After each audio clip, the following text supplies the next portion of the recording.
Here we are. I turned down here at the next block. Thanks, mister. I'll get off there.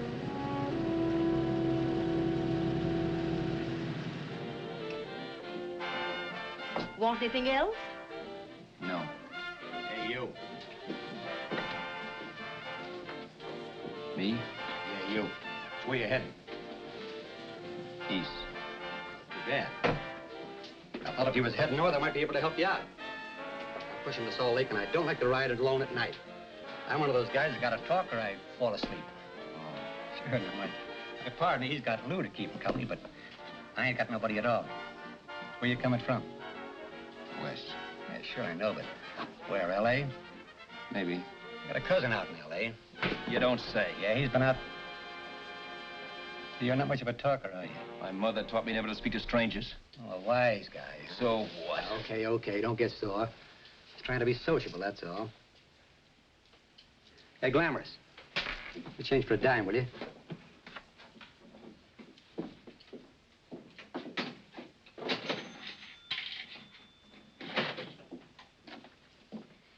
Let's have something quieter this time, Joe. My head's splitting. Is that what's wrong with it?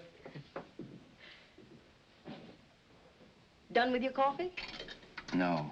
And don't rush me, will you?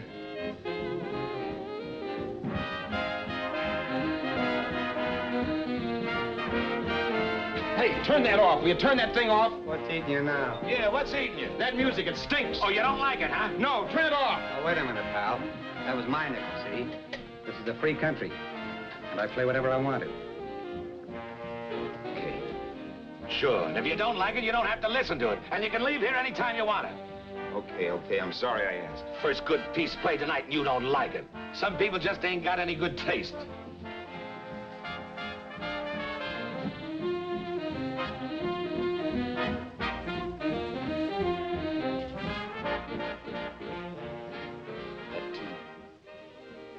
Tune.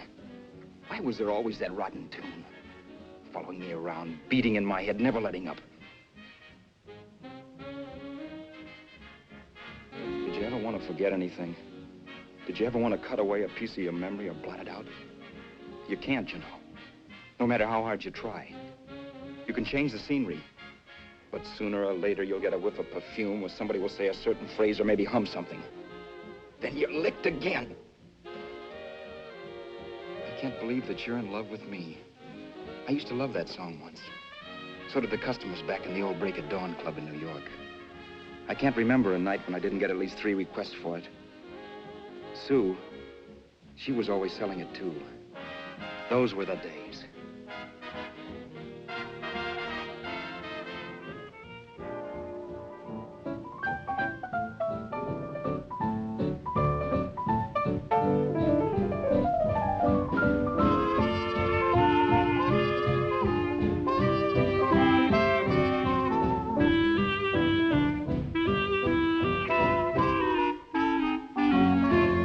Your eyes of blue, your kisses too. I never knew I can't believe that you're in love with me. You're telling everyone you know that I'm on your mind each place you go. They can't believe that you're in love with me. I have always placed you far above me. I just can't imagine that you love me. And after all is said and done, to think that I'm the lucky one, I can't believe that you're in love with me.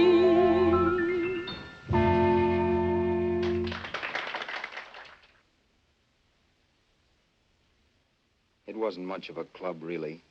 You know the kind. A joint where you could have a sandwich and a few drinks and run interference for your girl on the dance floor. I pounded the piano in there every night from 8 until the place closed up, which usually meant 4 in the morning. A good job as jobs went in those days. Then, too, there was Sue, who made working there a little like working in heaven. But how we felt about each other, well, there was nothing very unusual in that. I was an ordinary healthy guy, and she was an ordinary healthy girl, and when you add those two together, you get an ordinary healthy romance, which is the old story. Sure, but somehow, the most wonderful thing in the world.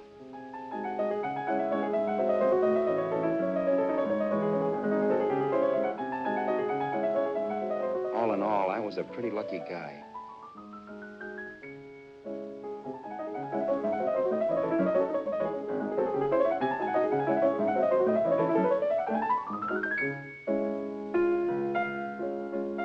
Mr. Paderewski, I presume. It's beautiful. You're going to make Carnegie Hall yet, Al? Yeah, as a janitor. I'll make my debut in the basement. I don't blame you for being bitter, darling, but you mustn't give up hope. Why, someday... Yeah, someday. If I don't get arthritis first. In the meantime, let's blow this trap.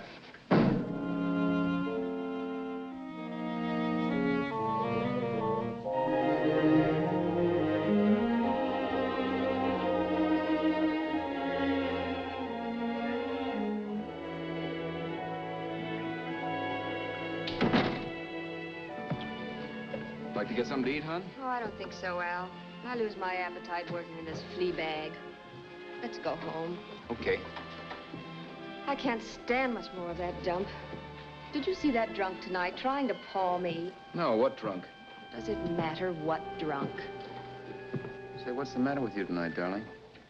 That's the third time you started to tell me something and then stopped. We shouldn't have any secrets from each other, Sue. Next week, we're going to make with the ring and the license. You and me will be a team. Yes, that's right. In the Bush League. I don't get you.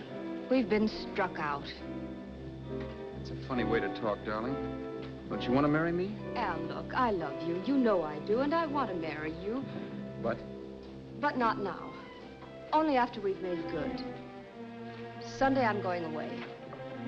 Oh, I know you'll think it's silly. That's why I hesitated to tell you. But I'm going to California. I want to try my luck in Hollywood. That's the most stupid thing I ever heard of. Don't you know millions of people go out there every year and wind up polishing cuspidors? I thought you had better sense. You sound as if you don't think I have any talent. That has nothing to do with it. I'll make out all right. Maybe. But what about me? Doesn't it mean anything to you that you're busting up all our plans?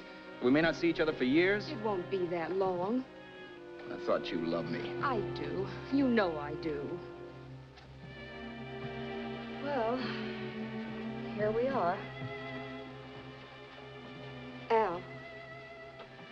Al, why can't you see my side of it? I'm young. We both are, and we've got all the time in the world to settle down. Really, darling, what I'm doing is the only sane thing to do. I hate the thought of being so far away from you, but we'll be together again someday. Maybe you'll decide to come out too later on. So long. Al, aren't you going to kiss me goodnight? Sure. Why not? Good night.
say, Roberts, you hit the jackpot this time.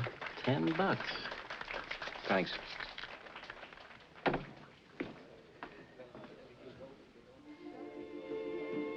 So when this drunk handed me a 10 spot after a request, I couldn't get very excited.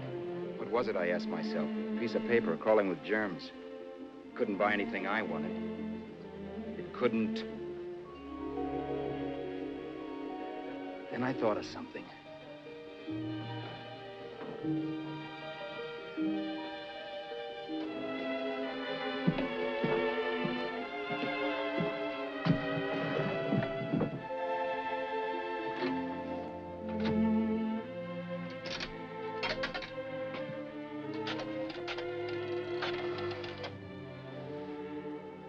Long distance. I'd like to put a call through to Los Angeles. Miss Harvey. Sue Harvey, Harvey. The number is Crestview 65723.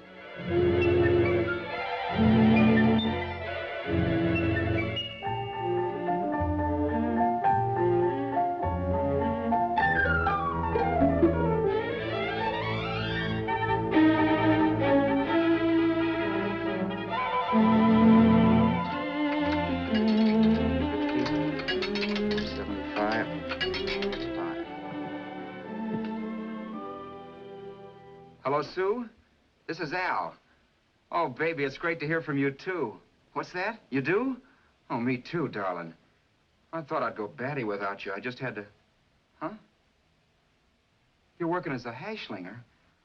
Gee, honey, that's tough. Those guys out in Hollywood don't know the real thing when it's right in front of them. You just stick it out, Sue, baby. Keep going around to those casting offices. I'm sure you'll click. Look, I'll tell you what. You stay put out there, I'll come to you. No, don't try to stop me. Just expect me. Train? Who knows? Train, plane, bus, magic carpet. I'll be there if I have to crawl. If I have to travel by pogo stick. And then, let's get married right away, huh? That's the stuff. That's what I've been wanting to hear you say. Well, goodbye for now. I'll be seeing you soon. Yeah. Bye. The only way I could cross country was to thumb rides. For even after hawking everything, I only had enough money to eat. Money. You know what that is. It's the stuff you never have enough of. Little green things with George Washington's picture that men slave for, commit crimes for, die for. It's the stuff that has caused more trouble in the world than anything else we ever invented. Simply because there's too little of it. At least I had too little of it. So it was me for the thumb.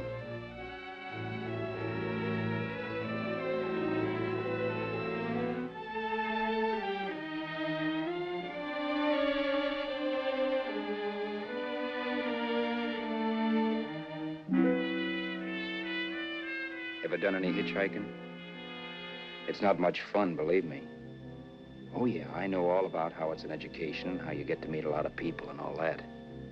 But me, from now on, I'll take my education in college or in PS 62, or I'll send $1.98 in stamps for 10 easy lessons.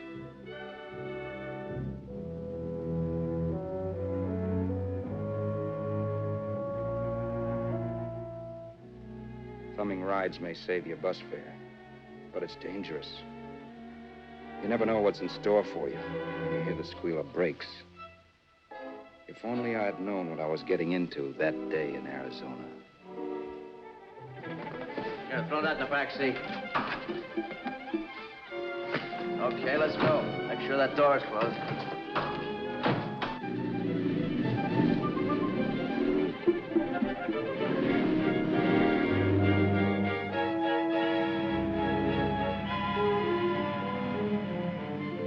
You know, Emily Post ought to write a book of rules for guys thumbing rides.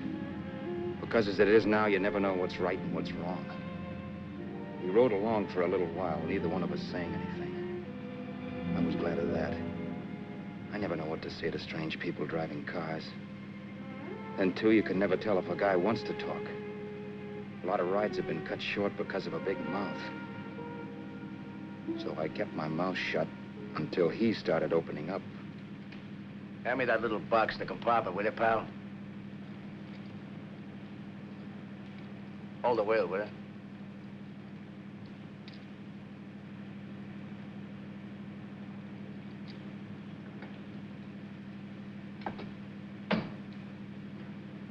How far are you going? L.A. Well, you're really traveling, aren't you? Yeah, but I don't expect to make it for a couple of years at the rate I've been promoting rides. Not much luck, huh? Sure, all bad. Not many people stop for a guy these days. Afraid of a stick-up, maybe. Well, you can't blame him. Where you coming from? New York? Well, New York. You're in luck this time. I'm going all the way. Right through to Los Angeles. You drive a car? Sure. Whenever you're tired, let me know. I'll holler. I guess at least an hour passed before I noticed those deep scratches in his right hand. They were wicked. 3 puffy red lines about 1/4 of an inch apart. He must have seen me looking at them because he said, Beauties, aren't they? They're gonna be scars someday. What an animal. Whatever it was, it must have been pretty big and vicious to have done that. Right on both counts, New York. I was tussling with the most dangerous animal in the world. A woman. She must have been Tarzan's mate. Looks like you lost the bob. Certainly wasn't a draw. You know, there ought to be a law against dames with claws. Yeah. I tossed her out of the car in her ear. Was I wrong? Give a lift to a tomato, you expect her to be nice, don't you? Yeah. After all, what kind of a dame some rides? Sunday school teachers? Yeah. A little witch. She must have thought she was riding with some fall guy.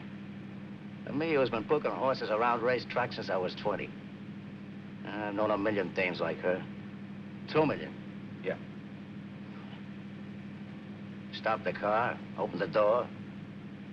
Take it on the Arthur Duffy sister, I told her. That's the stuff. As I was done, huh? But if you want to see a real scar, brother, get a load of this. What? I got that one, Detour. Dooley? Yeah, we're just kidding, of course. My dad owned a couple of Franco-Prussian sabers. Kept them on the wall for decorations. Well, one day, another kid and I took them down when the old man wasn't around. Had a duel. He got me in the arm here. Pretty mean cut. Infection set in later. Yeah, I can see that. Now, give me that box again, will you? Yeah.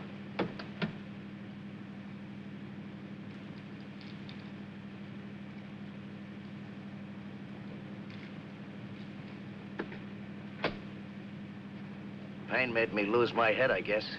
Began slashing. Before I knew it, I'd put the other kid's eye out. That was tough. Well, it was just an accident, of course. But you know how kids are. I got scared, decided I was going to run away from home. Old man almost caught me when I was packing my duds. The bloody rag I had wrapped around my wrist hadn't caught his attention. You've seen the bundle for sure. But I beat it when he was phoning for a doctor. That was 15, 16 years ago. I haven't been home since. Pull in there for a bite or something, huh? a bite or something. Brother, was I hungry. I hadn't had anything in my stomach for hours. Yet even with that gnawing in the pit of my belly, I didn't want to be in too big a rush to put on the feed bag. First, I had to make sure this guy knew the score. If I got him down on me, it was goodbye ticket to Hollywood. I'll wait out here for you, mister. If it's the money, don't worry about paying for it. This time it's on me. Well, that's white of you, Mr. Haskell, think nothing of it. You make your first million, maybe you can do the same for me. Come on, New York. I gotta make the West Coast by Wednesday. There's a horse running at Santa Anita named Paradiesical. Means dough to me if I'm on him. We'll make it all right. He did most of the talking during the half hour we were in the place. I ate. He rambled on about his old man, whom he hadn't heard from since he ran away as a kid. And how he happened to become a bookie. And then all about how he got rooked in Miami. One race, 38 grand. They cleaned out my book. How do you like that? That was tough luck. Yeah, and I'm supposed to be the smart guy. Well, you just wait. I'm going back to Florida next season with all kinds of jack. And you watch those stinkers run for cover. Want anything else? No, thanks. I've had plenty.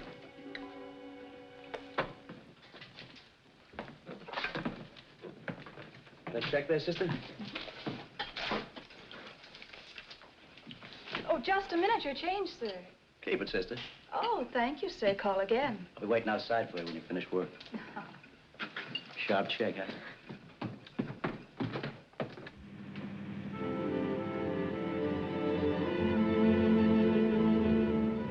drove all that night while Haskell slept like a log. After a while, I began to get sleepy myself. I was happy, though. Soon I'd be with Sue again. The long trip was practically over, and there'd be no more hoofing it down the concrete.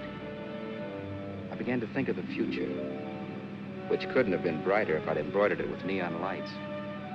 It was nice to think of Sue shooting to the top. It's amazing what a full belly can do to your imagination.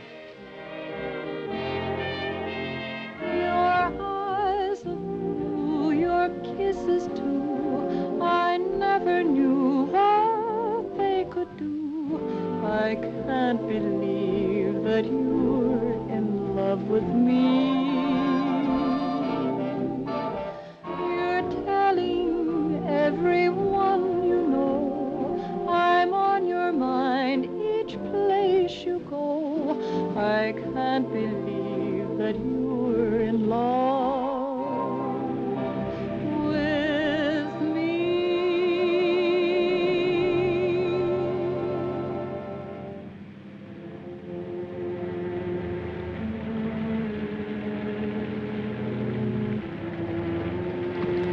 Mr. Haskell.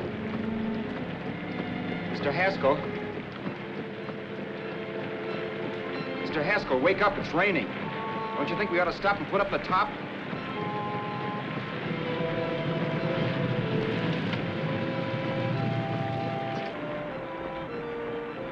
Mr. Haskell, I'm going to put up the top.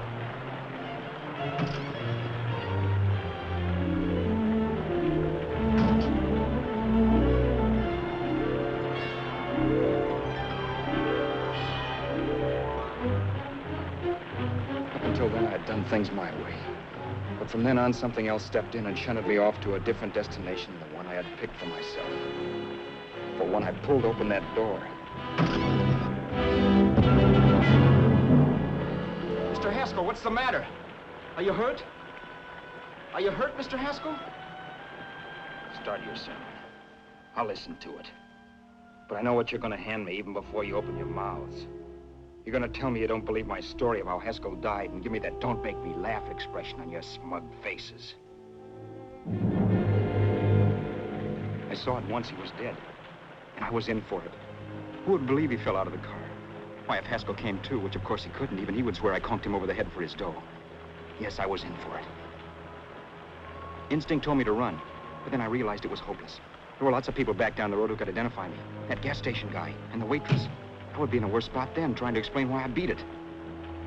The next possibility was to sit tight and tell the truth when the cops came. But that would be crazy. They'd laugh at the truth. And I'd have my head in a noose. So what else was there to do but hide the body and get away in the car? I couldn't leave the car there with him in the gully. That would be like erecting a tombstone.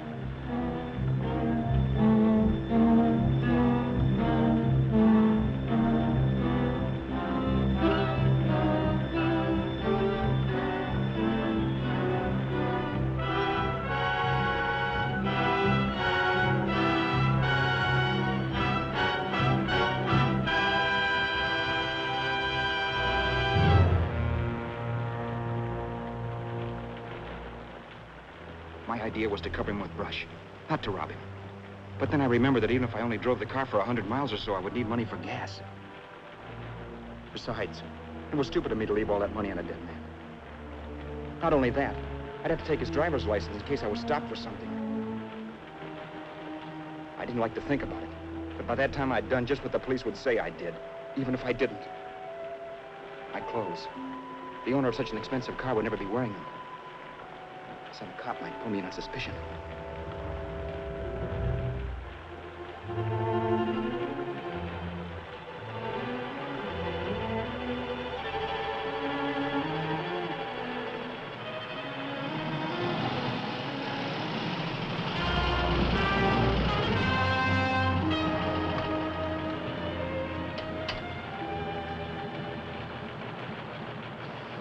Hey, you, this your car? Don't you know better than to leave a car with the wheels halfway in the middle of the road? That's the way accidents happen. I'm sorry, officer. I was just putting up my top. I didn't think. Well, the next time, think. I'll let you go now, but watch your step in the future. I know that's a lonely stretch, but cars come by here once in a while, and we have plenty of crack-ups. Thanks, officer.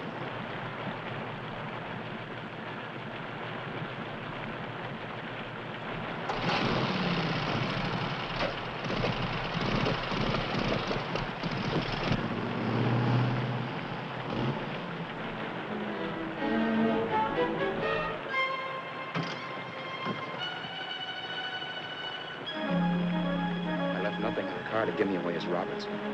If they found a dead man in the gully now, it would be me.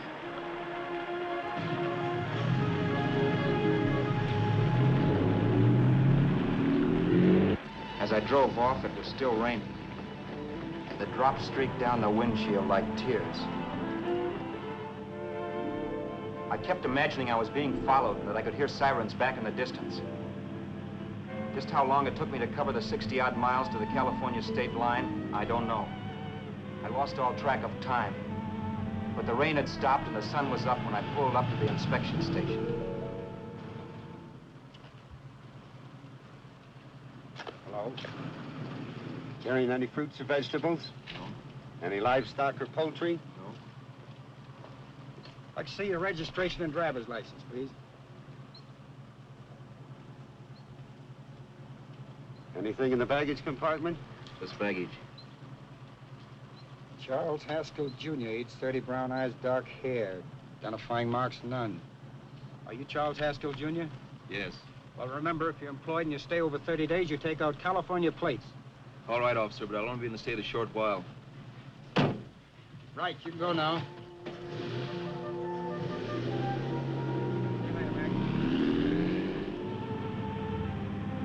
I couldn't drive any farther without some sleep. Cops or no cops, I knew I had to hit the hay and hit it hard. I was dead tired.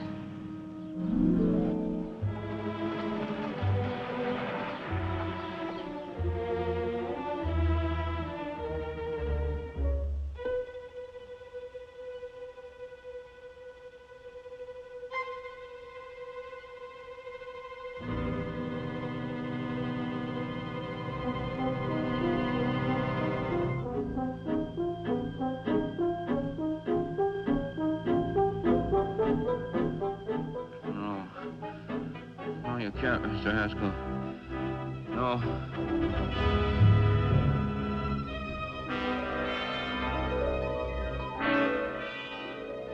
Mr. Haskell, you can't die.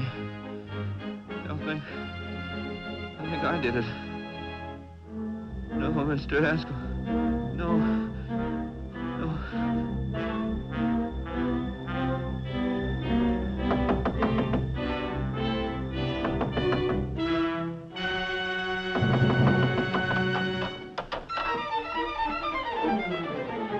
Who's there?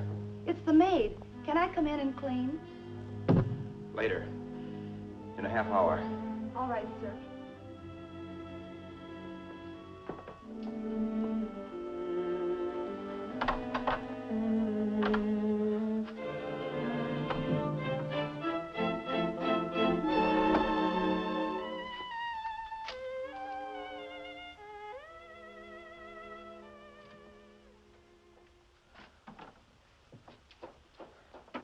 There was no time to lose. Every minute I had to be Charles Haskell was dangerous. And I'd have to be Charles Haskell until I got to some city where I could leave the car and be swallowed up.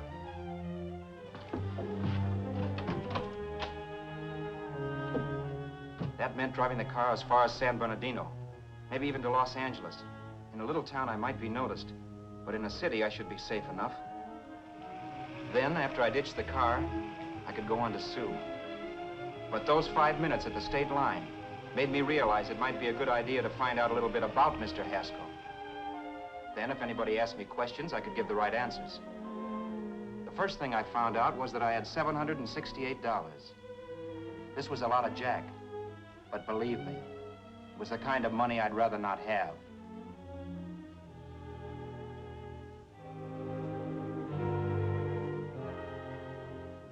And then I found out from a letter Haskell was carting around in his bag that he wasn't the open-handed, easygoing big shot who went around buying dinners for strange hitchhikers.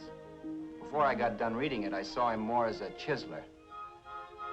It was written to his old man in California, the one he hadn't seen in so many years. In it, Haskell posed as a salesman of hymnals, of all things. It was easy to see where Haskell expected to raise a new stake for his book in Miami by rooking his old man. That was about all I found out from his effects, and it was enough. I told myself, maybe old man Haskell was lucky his son kicked off. He would never know it, but it saved him from taking a flyer in sacred literature preferred.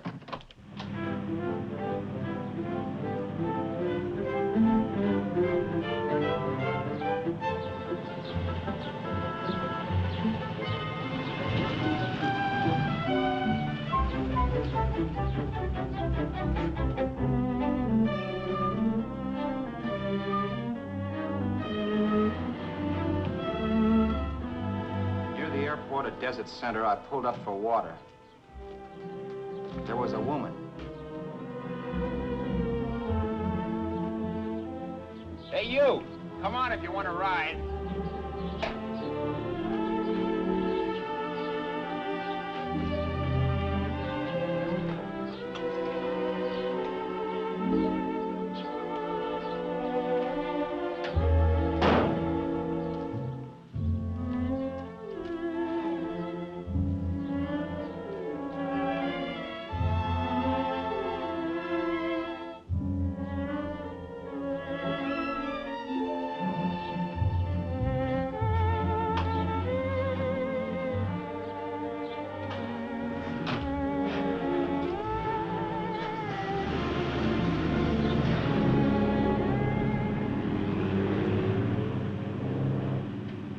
How far are you going? How far are you going? That took me by surprise, and I turned my head to look her over. She was facing straight ahead, so I couldn't see her eyes. But she was young, not more than 24. Man, she looked as if she'd just been thrown off the crummiest freight train in the world. Yet, in spite of this, I got the impression of beauty. Not the beauty of a movie actress, mind you, or the beauty you dream about when you're with your wife, but a natural beauty. A beauty that's almost homely because it's so real. Then suddenly she turned to face me. How far did you say you were going? Los Angeles? L.A.? L.A.'s good enough for me, mister. That's what I was afraid of. What'd you say? Oh, nothing, just thinking out loud. People get in trouble for doing that. What's your name? You can call me Vera if you like. You live in Los Angeles? No. Where are you coming from? Oh, back there. Needles? No. Oh, sure, Phoenix. You look just like a Phoenix girl. Are the girls in Phoenix that bad? The girl must have been pretty tired, because she fell asleep not 20 minutes after she stepped into the car. She lay sprawled out with her head resting against the far door, like Haskell. I didn't like that part of it much, but I didn't wake her up. It wasn't that this girl still worried me. I'd gotten over that funny feeling I had when she looked at me, which I put down as just my jangled nerves. With her eyes closed and the tenseness gone out of her, she seemed harmless enough. And instead of disliking her, I began to feel sorry for her. The poor kid probably had had a rough time of it. Who was she, anyway? And why was she going to Los Angeles? And where'd she come from in the first place? The only thing I knew about her was her name. Not that it made any difference. A few hours more and we'd be in Hollywood. I'd forget where I parked the car and look up Sue. This nightmare of being a dead man would be over. Who this dame was, well, it was no business of mine. Where did you leave his body? Where did you leave the owner of this car? You're not fooling anyone. This buggy belongs to a guy named Haskell. That's not you, mister. You're out of your mind. That's my name, Charles Haskell. I can prove it. It's my driver's Save license. yourself the trouble, mister. Having Haskell's wallet only makes it worse. It just so happens I rode with Charlie Haskell, all the way from Louisiana. He picked me up outside of Shreveport. You rode? You heard me. Then it all came back to me.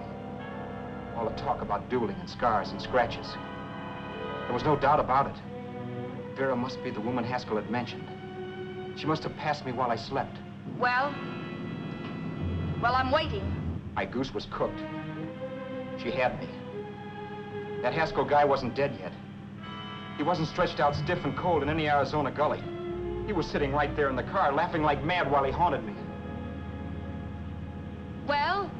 There was nothing I could say. It was her move. Vera, whatever her name was just my luck picking her up on the road.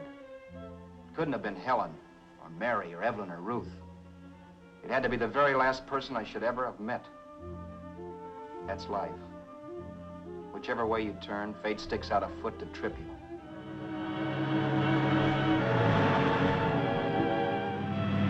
I told her her everything, but she didn't believe my story. I should have saved my breath. That's the greatest cock and bull story I ever heard. So he fell out of his car. Say, who do you think you're talking to, a hick? Listen, mister, I've been around, and I know a wrong guy when I see one. What'd you do, kiss him with a wrench? Now, wait a minute. What I told you was true. You see, that's why I had to do it. You think I killed him? Well, the cops would have thought so, too. Yeah, well, maybe they still think so. What makes you so sure I'll shut up about this? Vera, I'm innocent. Give me a break, will you? It won't do me any good having you pinched. The cops are no friends of mine. Now, if there was a reward, but there isn't. Thanks. Don't thank me yet. I'm not through with you by a long shot. Let's see that roll.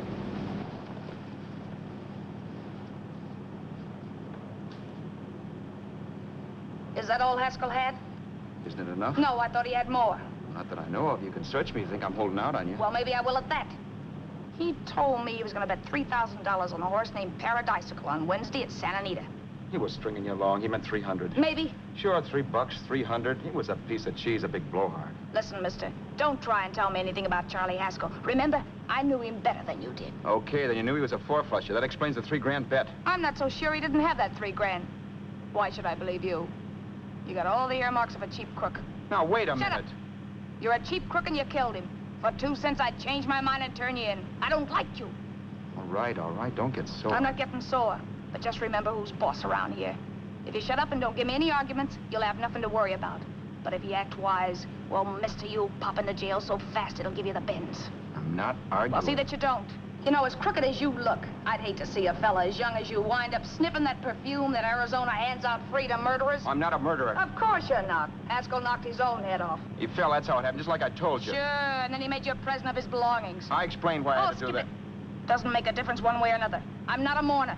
I liked Haskell even less than I like you. Yeah, I saw what you did to him. What do you mean? Well, scratches on his wrist. Sure, I scratched him. I'll say you did. So your idea was to drive the car a little way, maybe into San Bernardino, and then leave it.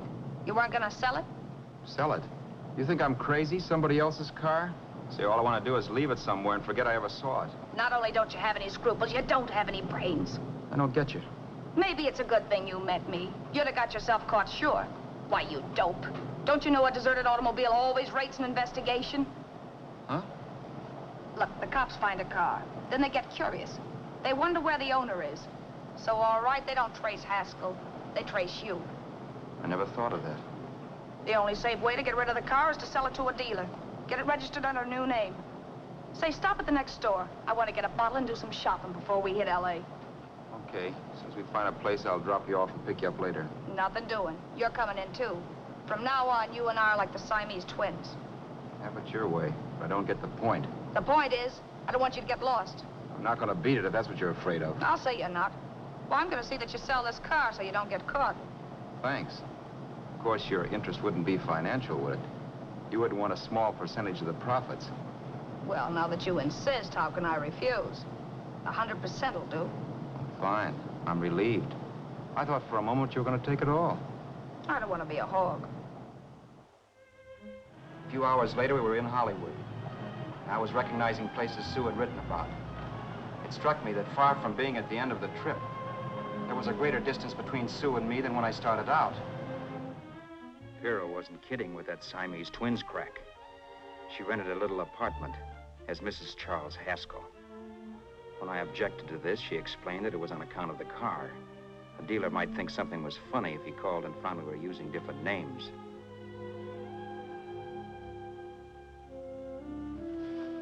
Home, sweet home. Yeah. Not bad, either.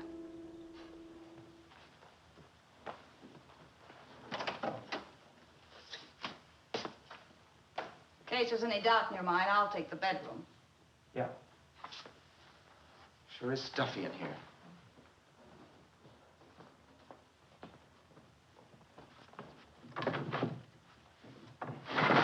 Keep the window shut. Okay. The old crow downstairs said there's a folding bed behind this door.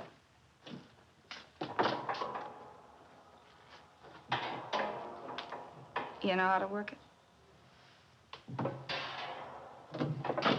I invented it.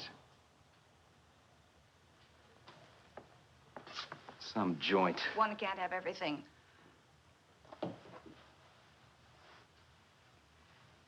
I'm first in the bathtub.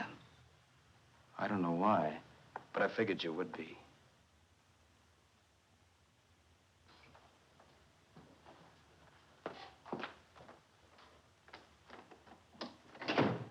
Boy, oh boy. It sure feels good to be clean again. I must be 10 pounds lighter. You must be. Well, hitching rides isn't exactly the way you keep your schoolgirl complexion. I wish that guy with the sax would give up. Gets on my nerves. Forget it. Have a drink. Aren't you afraid I might take you up on it? If I didn't want to give you a drink, I wouldn't have offered it. Why be a sorehead, Roberts? You got yourself into this thing. You should be grateful I'm not turning you in. Why, if I wasn't regular, you'd be in the pen this minute, being photographed, fingerprinted, and being pushed around by the cops. So cheer up. Get rid of that long puss. Or is your conscience bothering you?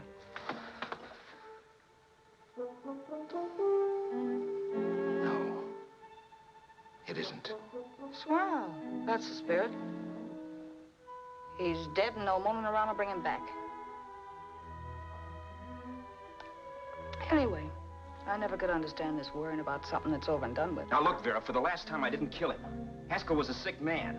Maybe he was dead before he fell out of the car. I don't know. Sure, he died of old age. All right. So if it'll make you sociable, you didn't kill him.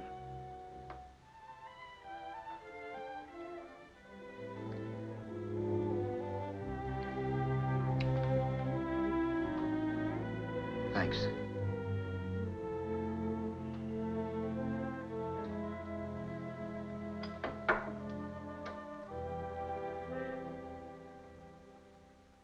We're out of liquor, Roberts. Yeah. Too bad. I felt like getting tight tonight. Well, I think you succeeded. Am I tight? As a prima donna's corset. That's good. I wanted to get tight. Why? What have you got to get tight about? Oh, I don't know. Few things. Huh. You should have my worries. If I had your troubles, I'd stay sober. And I've got the key to that door. Yeah. Maybe you're right. I'm always right. You know, I don't like your attitude, Roberts. Well, there's a lot of things I don't like. Sure. But life's like a ball game. You gotta take a swing at whatever comes along before you wake up and find it's the ninth inning.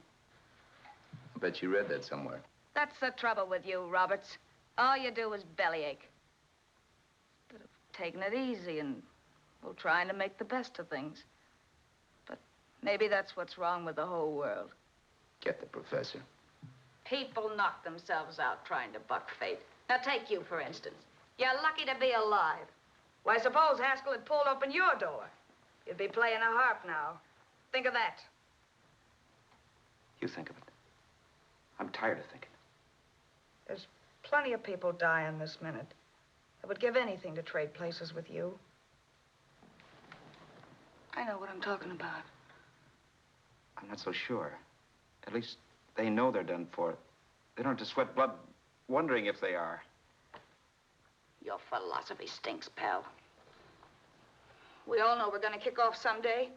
It's only a question of when. But what got us on this subject anyway? We'll be discussing politics next. Yeah. Where'd you hide the butts? On the table, sucker.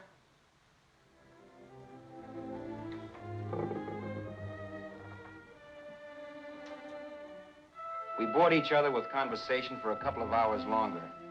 Every 5 minutes, one of us was wishing we had another bottle or a radio or something to read. Then finally, we ran out of chatter. I know it's only 11 o'clock, but I want to get up early and make the rounds of the used car lots. No hurry about that. We got all the time in the world. Maybe you have, but if you think I want to stay cooped up in this place any longer than I have to, you're batty. It's not a bad place. Pay plenty for diggings like this in New York. I wouldn't like it if it was the Ritz.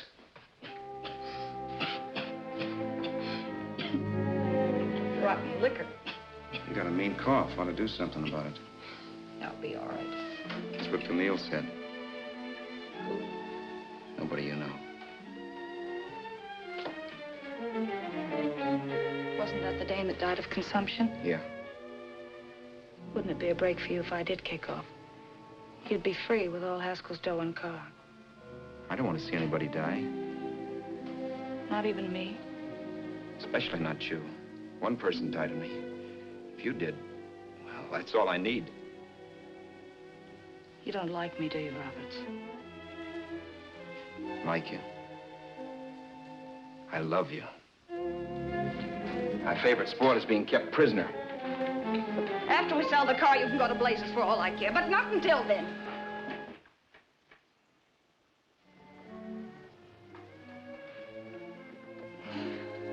I'm going to bed.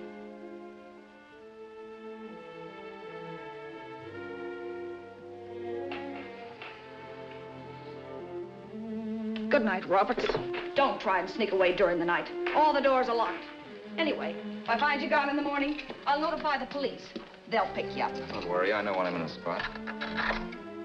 Well, good night. I hope that portable rack isn't too uncomfortable for you. Don't lose any sleep over it, will you, Vera?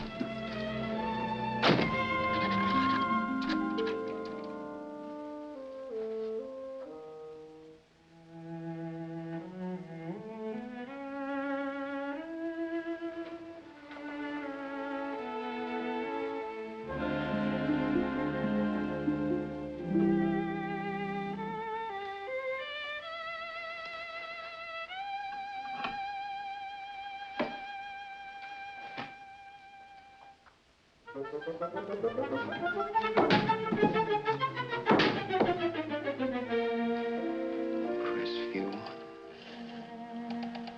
6, 5, 7, 2, 3. Hello? Hello? Hello? Hello?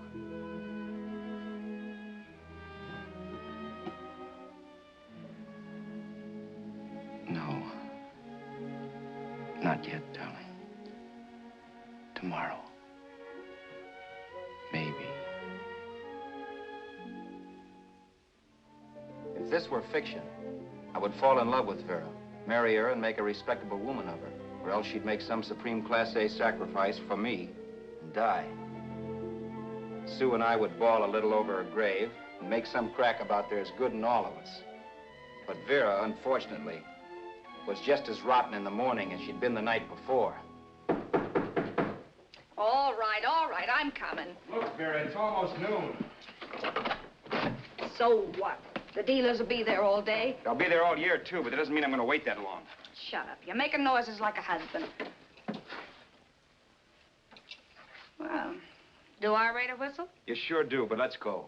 Let's go, let's go. I spent $85 and 2 hours preparing bait, and all you can say is let's go. Come on.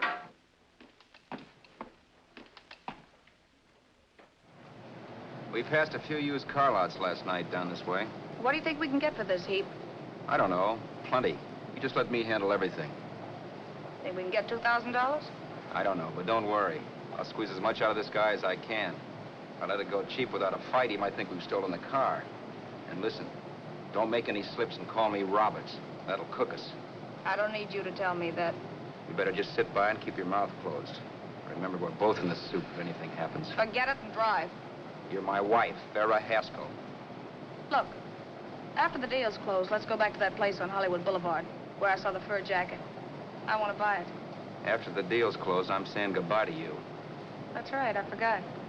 I guess I'm getting kind of used to you. Well, that's a habit you can start breaking. Let's try this place in the middle of the block.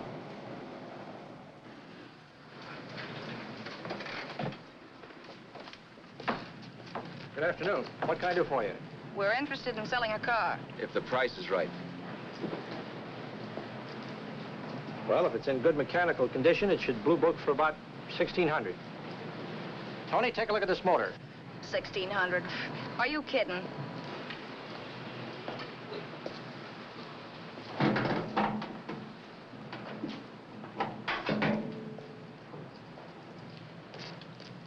Well, maybe $1,850. Before I let it go for $1,850, I'll wreck it and collect the insurance first.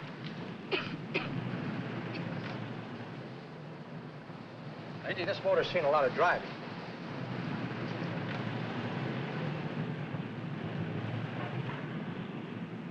While the mechanic inspected the car, we haggled. At last, when we were all worn out, we hit a compromise. His price. Okay, it's a deal. All right, come in. We'll sign the papers. I have the ownership papers right here with me. Look, Vera, in the meantime, will you clean out the dash compartment? There may be some stuff in it. All right, darling. 1,850 bucks. That dirty crook.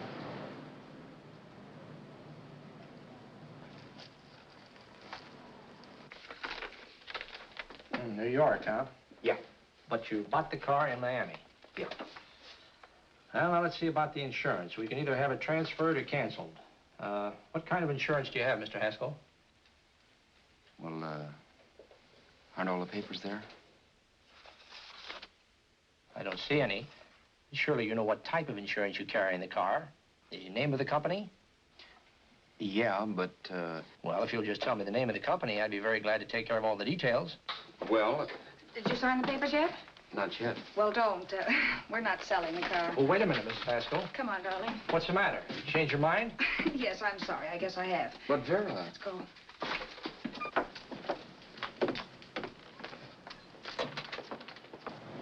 You got me out of a tight spot, Vera. But I still don't understand all this. You will in a minute. I almost threw away a gold mine. 1850 isn't to be sneezed at. The car doesn't book for as much as I thought. We're not selling the car. You want to keep it. Now, wait a minute, Vera. You said yourself I wouldn't be safe until the car was in someone else's name. I'd like to be free of this mess when I go. That's just it, Roberts. You're not going. There's a drive-in at the next corner. Pull in there and we'll get a bite to eat. And I'll explain. What is this, another one of your brilliant ideas?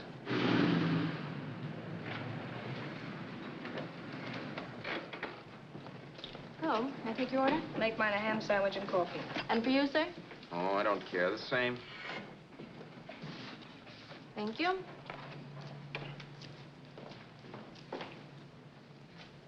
Get this, Vera. I've been pretty patient so far. I've done everything you asked me to do, but no more. Shut up. You've taken Haskell's money. And you can have the dough we get from selling the car. But you're not going to keep me a prisoner. It's a good thing I bought the paper. Take a look at that. Vera, I'm in no mood. Read that.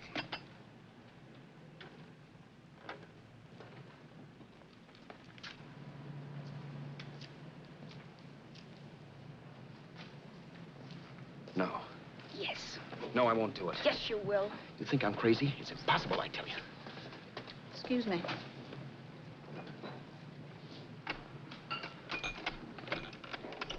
Blow the horn when you're through. No one could possibly get away with an act like that. It'd be wise to me in a minute. Don't be yellow. You look enough like him. The same coloring and the same build. See how his clothes fit you? No kidding, you almost had me fooled for a while. Oh, grow up, Vera. Don't you think a father knows his own son? And there must be other relatives. The father won't have to know you. We'll wait till he gives up the ghost. He's an old geezer and he won't pull through. And as far as other relatives are concerned, they haven't seen you in 15 or 20 years. Eat. I'm not hungry. And I won't do it. It's not as tough as it sounds. Remember, you've got all kinds of identification. His car, letters, license. I could never get away with it. It's the stupidest thing I've ever heard. The old boy has scads of dough. Look in the paper there. Personal fortune assessed at over 15 million. He'll leave plenty, I tell you. Maybe he cut off his son. How do we know? It's out, Vera. I won't have anything to do with it. I think you will. Look, Vera, I'll do anything within reason. But not that. So forget it. Find yourself another stooge. You sap. You'll be fixed for the rest of your life as Charlie Haskell. You can take your inheritance and go away. No more worrying about the rent, no sweating, scheming, wondering where your next meal's coming from. Think about that, Roberts. Vera, please, you're talking too loud. On this, I'm splitting 50-50 with you. Sure, why not? We're both alike, both born in the same gutter. Now, take it easy, Vera. There's people around here. You don't know what you're talking about. We'll wait till we read that old man Haskell's dead. Then you show up. Like you read in New York that he was sick. No. Suppose he doesn't die. He will. I know he will. Something tells me. But as much as I insisted I would have no part of her scheme, Vera was taking it for granted I would. Neither of us had our mind on the cards as we played that night. I knew we were just trying to kill time between newspaper editions. This was a death watch for Vera. Maybe it was for me, too. Don't you realize if I'm caught, they'll want to know where I got the car and stuff, and they'll have me on a murder charge. If you're smart, you won't get caught. I knocked for 7. And if I'm caught, don't you realize you'll be out, too? 18 points, that gives me 30. How will I be out? You'll be out $1,850 we would have gotten on the car. Really, Vera, you'd be an awful chump if you threw away all that dough on a dizzy long shot. Let me sell the bus tomorrow. With the money it'll bring and what you've already got, a clever kid like you can run it up in no time. Then we'd both be in the clear. I'll be in the clear anyway. Maybe. Maybe. But if I got caught, I'd get good and sore at you, you know. You mean you'd squeal? Well, no, not squeal exactly. Never mind what you meant.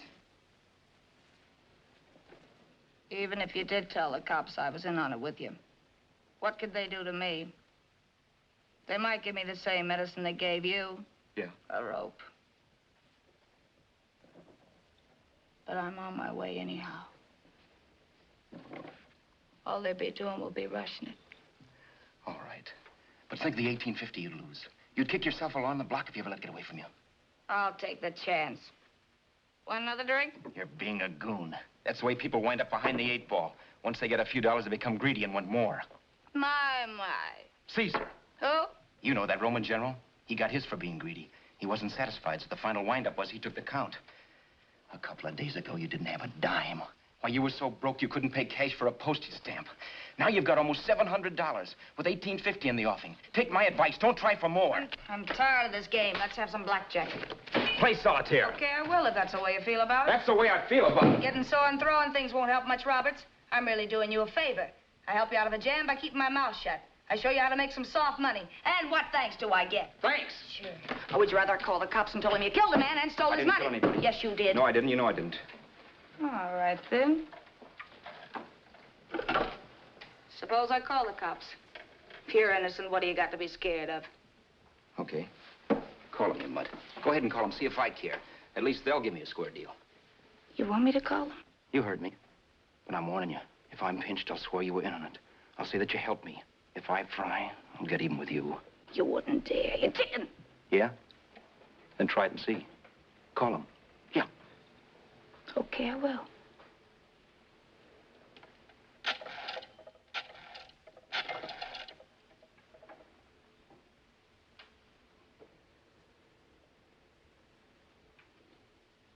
Information? I want the number of the Hollywood police station. Okay, I got it. Thanks. Wait a minute, Vera. You wouldn't do that. Well, wouldn't I? Give me that and I'll show you if I would. Take it easy now. Let's talk this over. This was early in the evening, and the conversation, while hectic, was at least pitched low.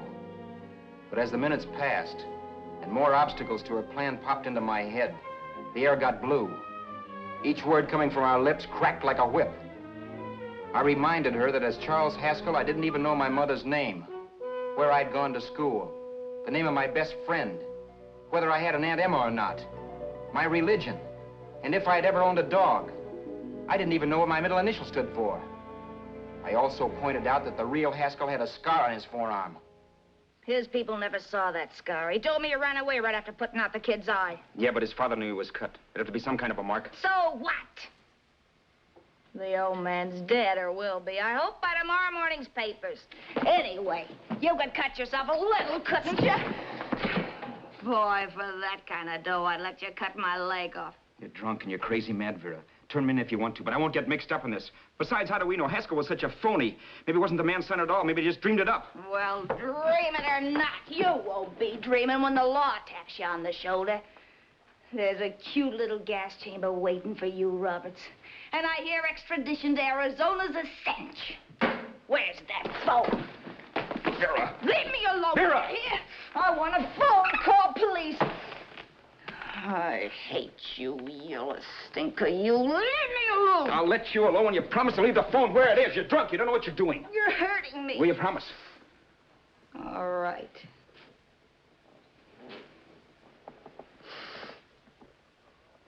You hurt me. I'm sorry, but... And it's hot in here. Open up a window. It's not hot. Don't tell me. Now, do you do it or do I do it? You're no gentleman, see? Yeah. All right. I'll open up the window.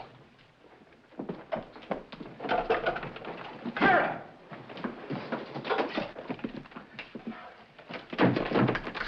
Vera, open the door.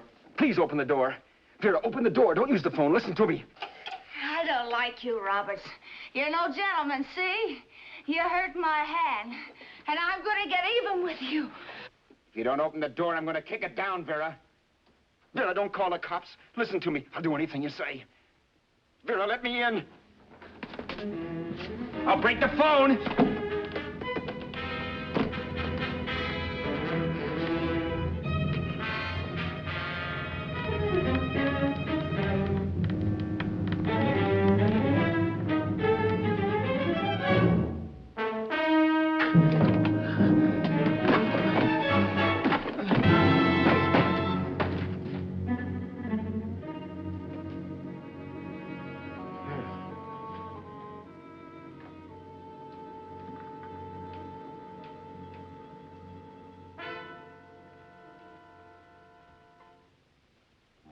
The world is full of skeptics. I know. I'm one myself. In the Haskell business, how many of you would believe he fell out of the car? And now, after killing Vera without really meaning to do it, how many of you would believe it wasn't premeditated? In a jury room, every last man of you would go down shouting that she had me over a barrel and my only out was force. The room was still. So quiet that for a while I wondered if I had suddenly gone deaf. It was pure fear, of course. And I was hysterical. But without making a sound. Vera was dead. And I was her murderer. Murderer? What an awful word that is. But I'd become one. I'd better not get caught. What evidence there was around the place had to be destroyed. And from the looks of things, there was plenty. Looking around the room at things we'd bought was like looking into the faces of 100 people who'd seen us together and who remembered me. This was the kind of testimony I couldn't rub out. No. I could burn clothes and hide bottles for the next 5 years. There'd always be witnesses. The landlady, for one. She could identify me. The car dealer, the waitress in the drive-in, the girl in the dress shop, and that guy in the liquor store. They could all identify me. I was cooked. Done for. I had to get out of there. While once I'd remain beside a dead body, planning carefully how to avoid being accused of killing him, this time I couldn't. This time I was guilty. Knew it. Felt it. I was like a guy suffering from shock. Things were whirling around in my head. I couldn't make myself think right. All I could think of was the guy with the saxophone and what he was playing. It wasn't a love song anymore. It was a dirge.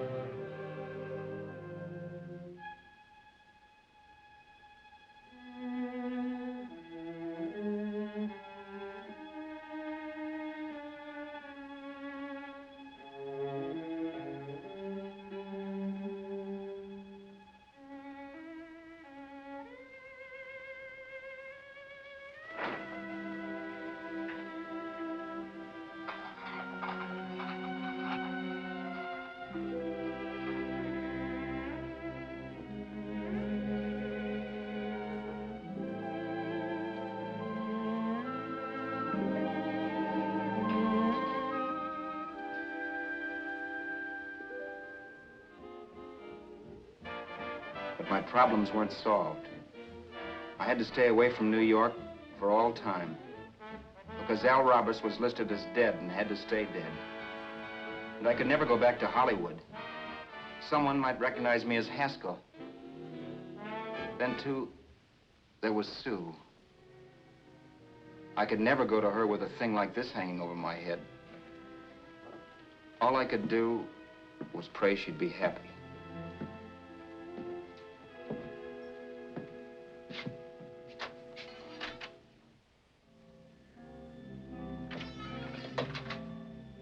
I was in Bakersfield before I read that Vera's body was discovered. And that the police were looking for Haskell in connection with his wife's murder. Isn't that a laugh? Haskell got me into this mess, and Haskell was getting me out of it. The police were searching for a dead man. I keep trying to forget what happened and wonder what my life might have been if that car of Haskell's hadn't stopped. But one thing I don't have to wonder about. I know.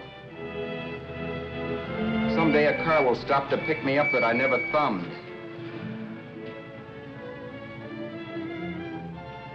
Yes. Fate, or some mysterious force, can put the finger on you or me for no good reason at all.